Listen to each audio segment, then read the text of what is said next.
अवांजी समातुन ताईं radio voice of Sindh London. Radio voice of Sindh London जे प्रोग्राम में अॼु जो अहम ऐं चूंड कालम जेको तहरीर कयो आहे एजाज़ मंगी। कालम जो उनवान आहे पीपी जी परेशानीअ जो वक़्तु वेझो अची वियो आहे। अवां जे समातुन जे नज़र कंदो थो हलां। एजाज़ मंगी पंहिंजे तहरीर कयल कालम में लिखे थो त सोशल मीडिया ते मेड़ वारे जलसे जी इहा वीडियो क्लिप वायरल थी चुकी आहे, जंहिंमें निसार खोड़ो पिंडाल में मौजूद ख़ाली कुर्सियुनि खे ख़िताब करे रहियो आहे, जॾहिं त बदीन में मिर्ज़ा पारां मुनक़िद कयल पावर शो सबबि पीपल्स पार्टीअ में परेशानी जी लहर पैदा थी आहे। पीपल्स पार्टीअ जी क़यादत खे अञा इहे रिपोर्टूं पेश थी रहियूं आहिनि त सिंध जा माण्हू पीपीअ लाइ वोट त छा पर कुल्हनि तां कंध बि कोरे ॾियण लाइ तयारु आहिनि, जॾहिं त सचायूं तमामु मुख़्तलिफ़ ऐं निहायत तलख़ आहिनि। सच इहो आहे त पीपल्स पार्टीअ जे पेरनि हेठां सियासी धरती सिरकी रही आहे, पर हिन धुर खे अञा ताईं होश न आयो आहे। कॾहिं ख़ुर्शीद शाह खे सिंध में तारीख़ी तरक़ीअ जा ख़्वाब था नज़र अचनि ऐं कॾहिं पीपी सिंध बिजलीअ ऐं पाणीअ जे मसइले ते पंजाब ख़िलाफ़ वाइड़ी जिदोजहद जा ऐलान करे थी। सिंध जे सूरनि जो सबबु केरु आहे? उन सवाल ते सिंध जा माण्हू संजीदगीअ सां सोचे रहिया आहिनि। पीपल्स पार्टीअ लाइ परेशान थियण जा ॾींहं वेझो पिया अचनि, पर इहा पोइ बि सम्झे थी त दहली दूर आहे। हिकिड़े पासे पीपल्स पार्टीअ जे नाराज़ अॻुवाननि जा पाण में सलाह मशवरा वधी रहिया आहिनि ऐं ॿिए पासे पीपी जी मौजूदा क़यादत मथां इहे केस कड़कण जी तयारी करे रहिया आहिनि, जिन खां बचण बेहद एतिरो आसान महसूसु नथो थिए। NRO वारो केस खुली रहियो आहे ऐं मेमो गेट जे मुख्य मुलज़िम हुसैन हक़ानीअ खे अमरीका खां वापसि आणण जूं तयारियूं थी रहियूं आहिनि।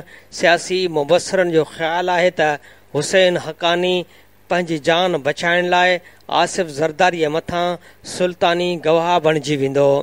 हूअं बि आसिफ़ ज़रदारीअ ऐं हुसैन हक़ानीअ जे विच में कुझु वक़्त खां वठी वॾा फ़ासिला पैदा थी चुका आहिनि। हिकु उहो वक़्तु हो जॾहिं हुसैन हक़ानीअ जी पीपल्स पार्टीअ जे फ़ैसिला कंदड़ सथ में वॾी लॉबिंग हुई।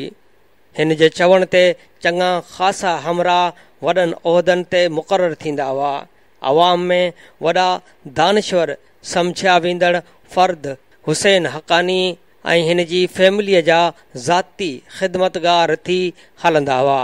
हुसैन हक़ानी वॾे वक़्त ताईं पाण बि टेकियल रहियो ऐं हिन पंहिंजनि चमचनि खे बि ख़ूब टेकायो, पर जीअं पावर पॉलिटिक्स में थींदो आहे उन्हनि सां बि उहो कुझु थियो। जॾहिं हक़ानीअ जे चेलनि चमचनि महसूसु कयो त ज़रदारीअ ऐं हक़ानीअ जे विच में सिर्फ़ अनाउनि जा न मुफ़ादनि जा टकराव बि पैदा थी चुका आहिनि, त उन्हनि हक़ानीअ खे हथ लोॾे ख़ुदा हाफ़िज़ बि न चयो ऐं ज़रदारीअ जे बाक़ी बचियल इक़्तिदारी केक खाइण में मशग़ूल थी विया। हिन वक़्तु हक़ानीअ जे पूरी लॉबी या त पीपल्स पार्टीअ खां ॿाहिरि आहे या पीपल्स पार्टीअ जे अंदरि बेहद कमज़ोर सूरत में मौजूदु आहे। उन्हनि जी पूरी कोशिश आहे त हू कंहिं तरह सां आसिफ़ ज़रदारीअ जे गुड बुक्स में शामिल थी सघनि, पर हक़ानीअ ऐं ज़रदारीअ जे विच वारा इख़्तिलाफ़ ख़तमु थींदा नज़र नथा अचनि। आसिफ़ ज़रदारीअ खे दौलत ऐं ताक़त जो घमंड आहे ऐं हुसैन हक़ानीअ खे पंहिंजे अयार अकुल ते नाज़ आहे। उन्हनि जे विच में मुआमला एतिरे हद ताईं बिगड़ियल आहिनि जेतिरे हद ताईं बिगड़ियल मुआमला सुधरी न सघंदा आहिनि। जेतिरे हद ताईं बिगड़ियल मामलनि मां मुख़ालिफ़ ख़ूब फ़ाइदो हासिल कंदा आहिनि। हिन सारी कथा जो मक़सदु उहो न आहे त को हुसैन हक़ानी हिंदी पहाके जहिड़ो किरदारु अदा कंदो त घर का भेदी लंका ढाए, पर पीपी जी मौजूदा लीडरशिप ख़िलाफ़ जेको हिकु कार्ड इस्तेमालु थींदो उन जो नालो हुसैन हक़ानी आहे। जॾहिं त हिन ख़िलाफ़ ॿियो कार्ड NRO वारो केस आहे। इहो केस जंहिंखे डिफेंड करण लाइ ख़ुर्शीद शाह वस पियो करे, उहो चवे पियो त NRO हिकु सियासी ठाह हो, उन सबबि जमहूरियत बहाल थी उहो न थिए हा त जज जेलनि में पिया हुजनि हा। NRO मां आसिफ़ ज़रदारीअ खे को फ़ाइदो न थियो। इहो त थियो ख़ुर्शीद शाह जो मौक़िफ़, जॾहिं त अॼुकल्ह कोर्टूं अटे मां वार कढण जी महारत हासिल करे चुकियूं आहिनि। हिन वक़्तु जॾहिं नेब सरकारी संघुरनि मां आज़ादु थी चुको आहे, इहो वॾा मामला उकलाए रहियो आहे। उन वटि अञा बि के वॾा मामला अचणा आहिनि।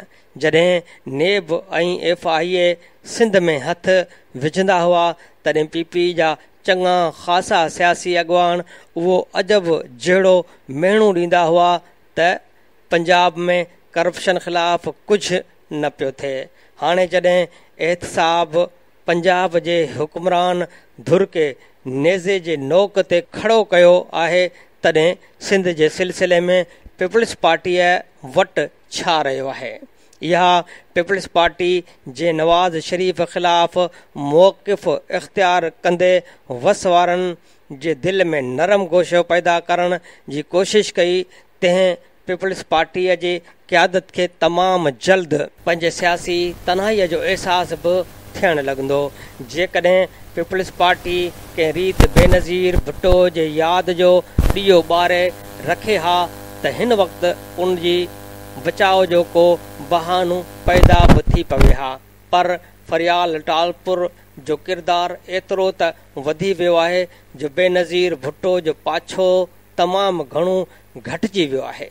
जॾहिं त इस्टेब्लिशमेंट खे इहो कुझु खपंदो हो। पीपल्स पार्टीअ मौजूदा क़यादत समेत पंहिंजे मंतक़ी अंजाम तरफ़ सिर्फ़ उन्हनि कुझु सबबनि जे करे वधी न थी सघे। पीपल्स पार्टीअ जे अंदरि हिकु वॾो विगोड़ मौजूदु आहे।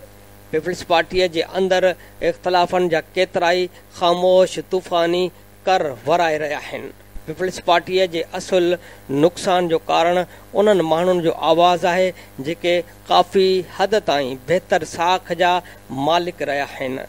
उन्हनि जहिड़ीअ रीति पीपल्स पार्टीअ खां पाण खे अलॻि कंदे तहरीक इंसाफ़ जो रुख़ इख़्तियार कयो आहे, उन रुझान पीपल्स पार्टीअ खे तड़ अंदरि तमामु वॾी तिरकण पैदा करे विधी आहे। असांजे अॻवान जे तमामु वॾियुनि ग़लतियुनि सबबि उहो दौरु पंहिंजे पुॼाणीअ ते पहुतो जॾहिं अवाम तूफ़ान वांगुरु उथंदो हो ऐं चूंडुनि में पुरअमन बग़ावत जो मंज़र पेश कंदो हो।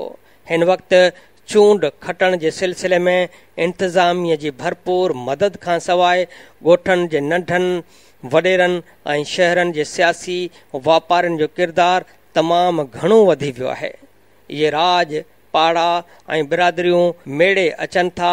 चूंड में कामयाबीअ खे यक़ीनी बनाइण लाइ उन्हनि किरदारनि में इहो रवैयो वॾे हद ताईं वधी वियो आहे जो इहे कंहिं बि उसूल नज़रिए या आदर्श जा पोइलॻ न आहिनि।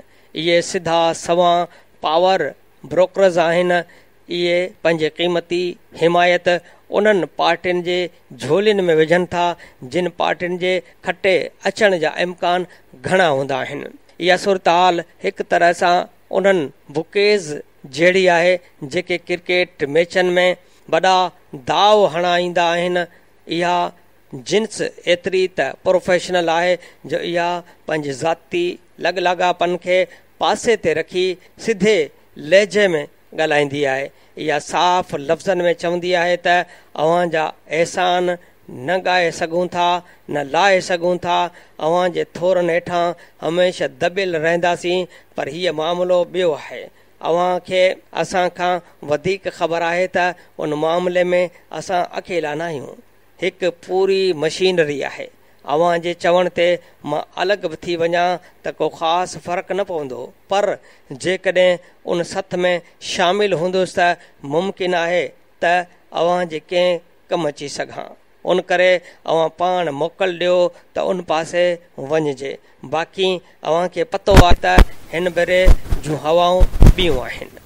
हिन भेरे अव्हां जी पार्टीअ जी जीत परे परे ताईं ॾिसण में नथी अचे। आसिफ ज़रदारी पाण खे अहिड़ा ॿोल ॿुधण लाइ तयारु करे रहियो आहे। हिकु ख़ासि सूरत हाल पंहिंजे मख़सूस रफ़्तार सां सरगर्म आहे। इहा सूरत हाल पीपल्स पार्टीअ जे मौजूदु सेट अप लाइ सुठी ख़बर खणी नथी अचे। इहे मुबसर जेके उहो दलील पेश कंदा हुआ त सिंध में पीपल्स पार्टीअ जो कोई मुतबादल न आहे, उन्हनि खे इक़्तिदारी रांदि जा पासा तमामु जल्द तब्दील थींदे नज़र ईंदा। जॾहिं बि कंहिं क़ुवत जो अंत ईंदो आहे त उन ख़िलाफ़ सिर्फ़ु हिकु सबबु सरगर्म न थींदो आहे, पर सबबनि जी पूरी संघर हिन खे वकोड़ण लॻंदी आहे। पाकिस्तान जे रिवायती पार्टियुनि जे अॻुवान खे हटाए पार्टीअ जे अंदरि पंहिंजी मर्ज़ीअ जो लाबियूं पैदा करण वारी स्कीम नई न हुई।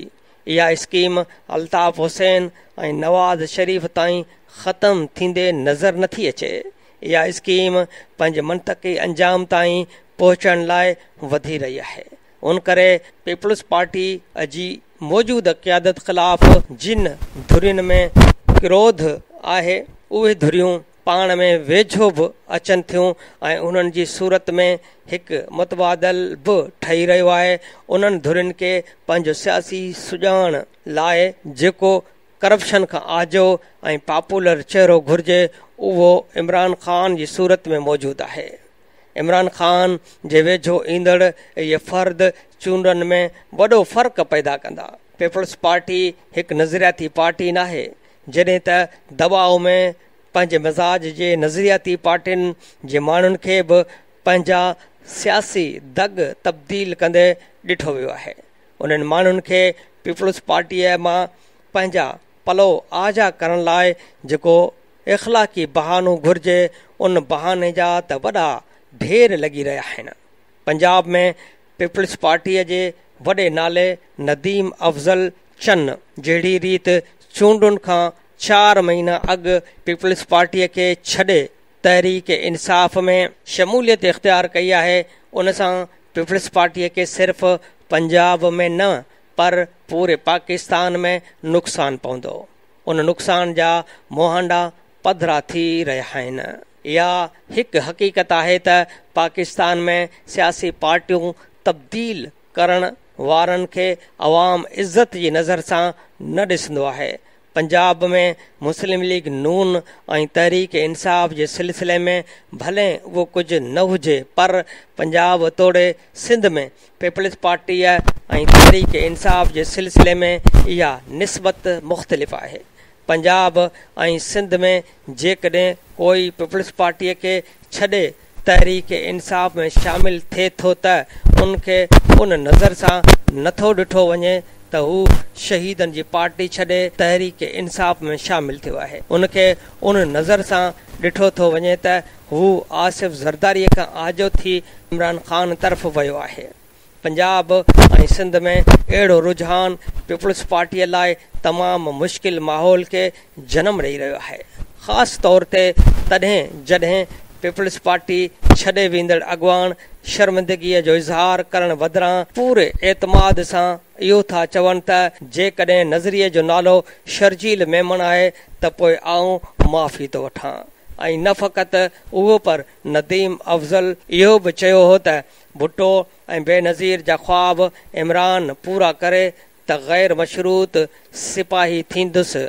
हूअं त हिन दौर में मियां नवाज़ शरीफ़ वारे धुर बि बेनज़ीर ऐं शहीद भुट्टे जी मुख़ालिफ़त में चप नथा चोरीनि, पर उन धुर जो भुट्टो मुख़ालिफ़ माज़ीअ फ़रामोश करण जहिड़ो नाहे, जॾहिं त इमरान ख़ान कॾहिं बि भुट्टो मुख़ालिफ़ न रहियो आहे।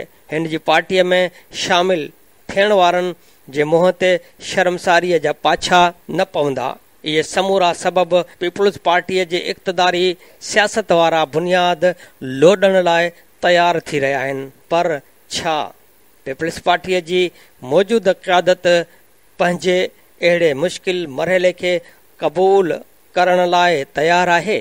Radio voice of Sindh London जे प्रोग्राम ख़बरुनि जी दुनिया में अॼु जो अहम ऐं चूंड कालम जेको तहरीर कयो हो एजाज़ मंगीअ, उन जो उनवान हुयो पीपी जी परेशानीअ जो वक़्तु वेझो अची वियो आहे। अव्हां जे समातुनि जे नज़र कयोसीं। प्रोग्राम ख़बरुनि जी दुनिया रोज़ानो सुबुह जो 7:30 वॻे, मंझंदि जो 12:30 ते ऐं शाम जो 7 वॻे नशर कयो वेंदो आहे। ॿुधण न विसारींदा। प्रोग्राम जे हवाले सां पंहिंजा कमेंट्स ऐं राया असांजी हिन ईमेल ते ॾींदा।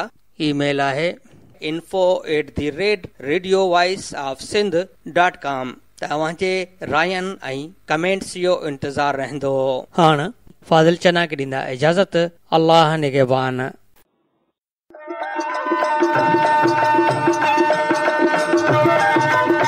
दुनिया जो पहिरियों Sindhi web radio, radio voice of Sindh London, पंहिंजी नशरियात में सिंधी कम्युनिटीअ जो क़ौमी, समाजी ऐं सक़ाफ़ती तर्जुमान जी हैसियत में कमु करे रहियो आहे। मुख़्तलिफ़ प्रोग्राम ऐं लोक मौसीक़ी वसीले दुनिया जे सिंधनि खे हिकु लड़ीअ में पोइण जी कोशिश करे रहियो आहे। Radio voice of Sindh London खे सिंधी वॾे अंग में ॿुधी रहिया आहिनि। रेडियो खे अञा वधीक बहितर प्रोग्रामनि में मुस्तक़िल बुनियादनि ते हलाइण लाइ सिंधी कम्युनिटी पारां माली सहकार जी ज़रूरत आहे। सिंधनि जो क़ौमी आवाज़ radio voice of Sindh London कारोबारी न पर निज सिंधी कम्युनिटी बेस्ड रेडियो आहे। माली सहकार लाइ बैंक अकाउंट जा तफ़सील रेडियो जी वेबसाइट ते मौजूदु आहिनि।